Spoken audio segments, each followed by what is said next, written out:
Hey everyone, I hope you all are fine. Welcome to the channel. अच्छा जी, आज की वीडियो में मैं आप लोगों के साथ कंट्रीज़ के फ़्लैग्स के बारे में बात करूंगी और मैंने 6 कंट्रीज़ के फ़्लैग्स आज की वीडियो में आपके साथ डिस्कस किए हैं।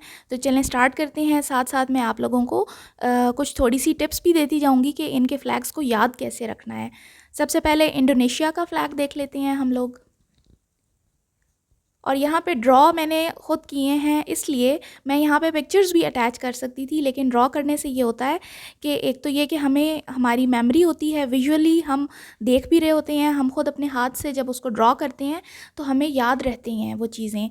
तो ये एक टेक्निक है कि अगर आप किसी भी एग्ज़ाम के लिए प्रिपेयर कर रहे हो और उनमें आ जाता है कि फ़्लैग्स को आइडेंटिफ़ाई करें, तो उसके लिए ये बहुत अच्छा है। और वैसे भी जनरल नॉलेज के लिए भी फ़्लैग्स को आइडेंटिफ़ाई करने में आसानी होती है। तो सबसे पहले हम इंडोनेशिया का फ़्लैग देख रहे हैं। ये रेक्टेंगुलर शेप में होता है, ठीक है, जैसे आप देख रहे हो, और इक्वल पार्ट्स में डिवाइड हुआ हुआ है दरमियान में से, ठीक है। और जो इसका ऊपर वाला हिस्सा है ये रेड कलर का होता है, डीप रेड, और जो नीचे वाला है वो वाइट कलर का है, ठीक है। और जो इसका रेशो है वो 2:3 है, ठीक है। ये आपने डायमेंशन बस वैसे याद रखनी है, ये इन्फॉर्मेशन के लिए मैं दे रही हूँ, इसको इतना मतलब याद रखने की वैसे ज़रूरत नहीं है, ठीक है। बस ये याद रखना है कि ये रेक्टेंगुलर है, टॉप पोर्शन इसका जो है वो रेड है और बॉटम जो है वो वाइट है, और ये इक्वल पार्ट्स में डिवाइड हुआ हुआ है, ठीक है। अच्छा जी, नेक्स्ट अब हम सेकंड देखते हैं फ़्लैग। फिर उसके बाद मैं आपको पोलैंड का जो फ़्लैग बताऊंगी वो बिल्कुल इससे इंडोनेशिया से मिलता जुलता है। सेकंड हम कंट्री पहले देख लेते हैं, दैट इज़ मोनाको। ये यूरोप में है, ठीक है। अच्छा, इसका जो फ़्लैग होता है ना, ये इंडोनेशिया के फ़्लैग से थोड़ा सा बड़ा होता है, इसकी डायमेंशंस बड़ी होती हैं। इंडोनेशिया के फ़्लैग की हमने रेशो देखी थी 2:3, और इसकी मोनाको की जो है वो 4:5 है, यानी इसकी लेंथ और जो इसकी विड्थ है वो बड़ी होती है।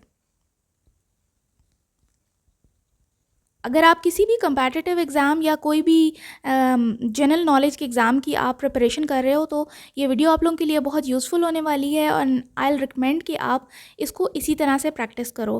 क्योंकि जब हम वीडियो में देख लेते हैं ना पिक्चर्स वगैरह, तो वो उस तरह से हमारे माइंड में रहती नहीं है। अगर आप मेमोराइज़ करना चाहते हो फ्लैग्स को, तो फिर आप ज़रूर अपने हाथ से ड्रॉ करो, ताकि आपके माइंड में वो चीज़ें आप रिटेन कर सको। अच्छा, इसी तरह ये रेक्टेंगल हमने बना लिया, लेकिन इंडोनेशिया वाले से ये थोड़ा सा बड़ा है, और इसके बिल्कुल मिडल से इसको 2 पार्ट्स में हमने डिवाइड कर दिया है। और बिल्कुल एग्जैक्ट उसी तरह इंडोनेशिया वाले के ही पैटर्न पे इसका जो टॉप पोर्शन है वो रेड होता है, ठीक है, रेड कलर का, और बॉटम पोर्शन जो है वो इसका वाइट है। The only difference between Indonesia and Monaco flag is कि इंडोनेशिया का छोटा है फ्लैग और मोनाको का बड़ा है।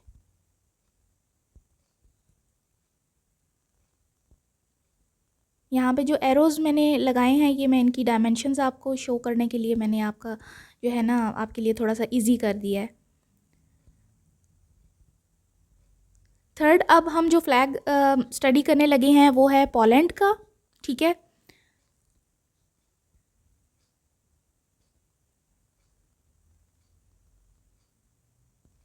मैंने खुद 6 कंट्रीज़ सेलेक्ट की हैं। मैं ज़्यादा भी कर सकती थी, लेकिन फिर कन्फ्यूजन हो जाएगी और वीडियो का फिर कोई फ़ायदा नहीं रहता, क्योंकि हमने ये इसलिए ही वीडियो जो भी देख रहा होगा वो सीखना चाह रहा है, याद रखना चाह रहा है कंट्रीज़ के फ़्लैग्स को, वरना तो एक ही वीडियो में सारे मैं शेयर कर देती, लेकिन उसका फ़ायदा नहीं होगा। अच्छा जी, पोलैंड की जो फ़्लैग है उसकी तरफ आते हैं। यहाँ पे जो मैं बॉल पॉइंट से लिख रही हूँ कि invert Indonesian flag. Indonesian flag हमने देखा था कि रेड पोर्शन ऊपर था और वाइट नीचे था। पोलैंड में उसका उलट हो जाएगा, वाइट पोर्शन ऊपर चला जाएगा और रेड नीचे आ जाएगा, और वही डायमेंशंस होंगी 2:3। सिंपल इसका ये है। आपने सिर्फ यही याद रखना है कि इंडोनेशिया का फ्लैग रेड ऊपर है, वाइट नीचे है, और जो पोलैंड का है वो वाइट ऊपर चला जाएगा और रेड नीचे, सेम डायमेंशंस।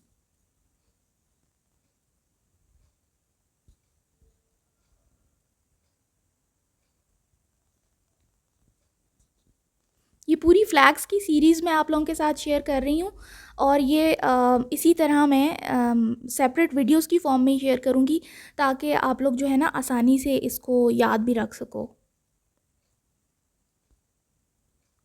ज़्यादातर उन स्टूडेंट्स के लिए ये वीडियोस यूज़फुल होंगी जो जनरल नॉलेज के कोई भी एग्ज़ाम्स में अपीयर होना चाह रहे हैं, या competitive exams, B it in Pakistan में हमारे CSS के होते हैं, PMS के एग्ज़ाम्स होते हैं, और इंडिया में UPSC के एग्ज़ाम्स होते हैं। तो उन स्टूडेंट्स के लिए ये वाली चीज़ें बहुत यूज़फुल होती हैं।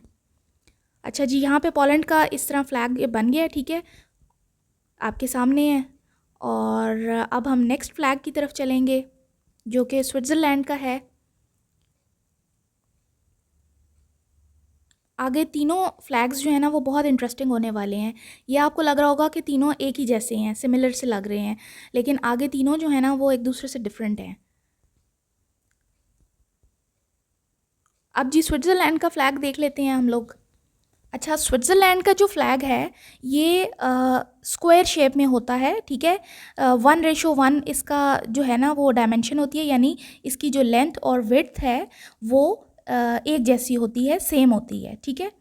अच्छा जी, स्क्वायर शेप में बना लिया हमने, और दरमियान में इसके एक बनेगा प्लस का साइन, जिसको हम क्रॉस भी कहते हैं, ठीक है। इस तरह से ये एक प्लस का साइन बन जाएगा, और ये जो प्लस का साइन है ये वाइट कलर का होता है, और बाकी जितना भी रिमेनिंग हिस्सा है फ्लैग का वो रेड कलर का होता है, ठीक है। अभी मैं साइड पे इसकी थोड़ी सी जो इन्फॉर्मेशन है वो भी लिख दूँगी। रेड इसका फ्लैग का कलर होता है, और जो क्रॉस होता है उसको हम वाइट क्रॉस कहते हैं या स्विस क्रॉस कहते हैं। स्विट्ज़रलैंड की जितनी भी जो चीज़ें होती हैं उनको स्विस कहते हैं ना, जिस तरह आपने स्विस चॉकलेट्स भी सुना हुआ होगा, वो भी स्विट्ज़रलैंड के होते हैं। तो इस वाइट क्रॉस को हम स्विस क्रॉस कहते हैं, इससे आपने याद रखना है। और जो ब्लैक मार्कर से मैं लिख रही हूँ कि it is one of the only 2 square flags in the world. ये दुनिया में 2 ही फ्लैग हैं जो स्क्वायर शेप में हैं। इनमें से एक ये स्विट्ज़रलैंड का हो गया, और दूसरा वेटिकन सिटी का है, ठीक है। वो नेक्स्ट वीडियोज़ में मैं आपके साथ शेयर करूँगी, ठीक हो गया। अब जी नेक्स्ट हम कंट्री की तरफ जा रहे हैं। ये बड़ा इंटरेस्टिंग फ्लैग होने वाला है। ये है जी नेपाल का, और इसकी आप शेप देखो, ये बिल्कुल अनकन्वेंशनल और बड़ी डिफरेंट सी इसकी शेप है। ना तो ये स्क्वायर है, ना ये रेक्टेंगल है, और ये अभी मैं आपको सारा ड्रॉ करके बता रही हूँ। इसकी डायमेंशंस आप देख रहे होंगे जिस तरह से मैं ड्रॉ कर रही हूँ। अच्छा, अब जो ये ऊपर वाला इसका हिस्सा है ना, जो ट्राइंगल सा बना हुआ है, राइट एंगल ट्राइंगल, इसके अंदर एक हमने जिस तरह वो होता है ना बोट शेप बनाते हैं, कश्ती टाइप, कश्ती की शेप बनाई है, और उसके अंदर ये जो स्टार्स हैं ना, इनके आपने कॉर्नर्स गिनने हैं, ये गिने बगैर रैंडमली नहीं बने हुए। अब जो ऊपर आपने स्टार बनाया है ना, जो कश्ती की शेप का जो वो है, इसके अंदर 1 2 3 4 5 6 7 8 उसकी जो है ना कॉर्नर्स हैं, और जो नीचे स्टार हमने बनाया है उसके 12 हैं, 12 कॉर्नर्स हैं नीचे वाले स्टार के, ठीक है। तो ये कॉर्नर्स के मीनिंग्स होते हैं, इसलिए ये आपने डिटेल्स बहुत जो है ना माइन्यूटली याद रखनी है।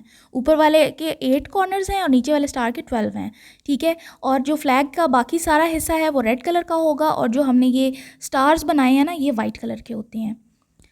और अब ये इसके बारे में जो फैक्ट है इस नेपाल के फ्लैग के बारे में, कि it is the only non rectangular flag of the world, ठीक है। बाकी सारे फ्लैग्स हम देखते हैं जो स्क्वायर या रेक्टेंगुलर शेप में है, सिर्फ ये एक ऐसा कंट्री का फ्लैग है जो रेक्टेंगुलर या स्क्वायर या किसी भी ऐसी शेप का नहीं है, ठीक है। तो आई होप यहाँ तक आपको समझ में आ गया होगा। लास्ट जो 6th कंट्री है वो है जी चिली। इसका भी फ्लैग बहुत इंटरेस्टिंग है, और इसका मैं फैक्ट भी आपको बताऊंगी कि किस तरह से आपने याद रखना है, क्योंकि जब हम रेंडमली MCQs या कोई भी ऐसा आता है ना जिसमें ढेर सारे फ्लैग्स बने होते हैं, तो हम लोग कंफ्यूज हो जाते हैं कि सब में स्टार्स भी हैं, सब में रेड और ब्लू और वाइट कलर्स आ रहे हैं। तो ये अभी मैं आपको बताती हूँ। अच्छा जी, इसका जो है ये रेक्टेंगल शेप में होता है, ठीक है, चिली का जो फ्लैग है, और बिल्कुल मिड से हमने इसको 2 पार्ट्स में डिवाइड कर दिया, ठीक है। और जो नीचे वाला पार्ट है उसको हमने रेड कर दिया, ये रेड कलर का होता है, और ऊपर वाला वाइट होता है। अब जो ऊपर जो वाइट कलर का जो हिस्सा है ना, उसके आप बिल्कुल एक कोने पे, लेफ्ट कोने पे आप एक ब्लू कलर का बॉक्स बनाएंगे,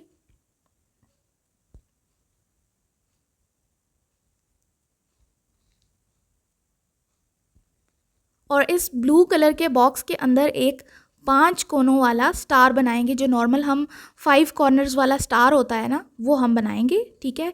और स्टार के अंदर ब्लू कलर नहीं होगा, स्टार के बाहर जितना भी हिस्सा है वो सब ब्लू कलर में हम कलर कर देंगे। और इससे ही हमने अभी याद रखना है कि किस तरह से कि ये स्टार बना हुआ है और बाकी सारा ब्लू है। आपने ब्लू स्टार वर्ड याद रखना है। मैं अभी आपको वीडियो के एंड में ये बताती हूँ।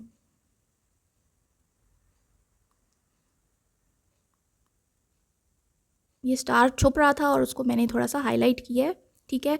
ये वाइट कलर का ही रहेगा। अच्छा जी, अब आपने जो याद रखने वाली बात है कि ब्लू स्टार आपने देख लिया, इसके ऊपर बना हुआ है। ब्लू स्टार एक कंपनी का नाम होता है जो एयर कंडीशनर्स बनाती है, एसीज बनाती है, ठीक है। ये आपने याद रख लिया। अब ब्लू स्टार हो गया एसी की कंपनी का नाम। एसी का काम क्या होता है कि वो चिल होता है, यानी कि वो ठंडक पहुंचाता है। AC is chill, so it is chillies flag.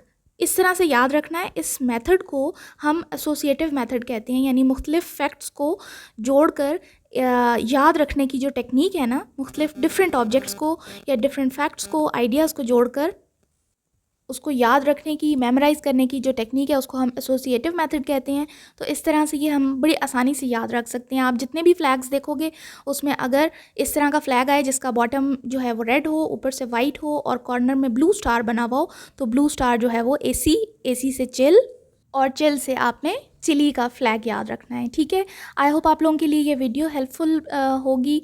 और अगर आप चैनल पर फर्स्ट टाइम आए हैं, आप सब्सक्राइब कर सकते हैं। वीडियो अच्छी लगे तो लाइक करना नहीं भूलिएगा। कोई कमेंट में कोई भी क्वेश्चन हो आप पूछ सकते हैं। नेक्स्ट वीडियो तक टेक केयर।